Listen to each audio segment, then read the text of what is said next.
உங்களுக்கு எப்பேற்பட்ட கடன் பிரச்சனையாக இருந்தாலும் பண பிரச்சனையாக இருந்தாலும் இந்த கோயிலுக்கு வந்தால் நிவர்த்தி ஆகிடும்னு சொன்னால் நம்புவீங்களா? அட ஆமாங்க. குபேரனையும் பெருமாளையும் தரிசனம் பண்ணும்போது குபேர சம்பத்து கிடைக்கும். நல்ல செல்வங்கள், வேலை வாய்ப்புகள், நல்ல தனலாபங்கள் அதிகமாக கிடைக்கும். இங்கே இருக்க வைகுண்ட நாராயண பெருமாளுக்கு 27 நெய் தீபம் ஏற்றி நீங்கள் என்ன பிரார்த்தனை வச்சாலும் அது அப்படியே நிறைவேறும்னு சொல்லப்படுது. இங்கே கல்யாணம் ஆகாதவங்க, குழந்தை இல்லாதவங்க, தொழில் இல்லாதவங்க, குடும்பம் பிரிஞ்சு இருக்கிறவங்க, படிப்பு சம்பந்தமாக உடம்புல ரோகங்கள் உள்ளவங்க 27 நெய் தீபம் போட்டு சுவாமி 27 நிமிடம் வலம் வந்து அர்ச்சனை பண்ணி பிரார்த்தனை பண்ணிட்டு போனால் தோஷத்தை நிவர்த்தியாராங்க. இங்கே இருக்க குபேரன் செல்வத்தை எல்லாம் இழந்து இங்கே இருக்க பெருமாளை தரிசனம் பண்ணி மீண்டும் செல்வத்தை திரும்ப பெற்றார்னு சொல்லப்படுது. சுவாமி பேர் வைகுண்ட நாராயணன்னு பேரு. நாகத்து மேல அமர்ந்த கோலத்தில் காட்சியளிக்கிறார். அபயகர சக்கரத்தோட இருக்கார்.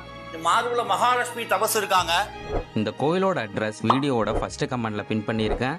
இதே மாதிரி கோவில் தகவல் தெரிஞ்சுக்க நம்ம சேனலை ஃபாலோ பண்ணுங்க.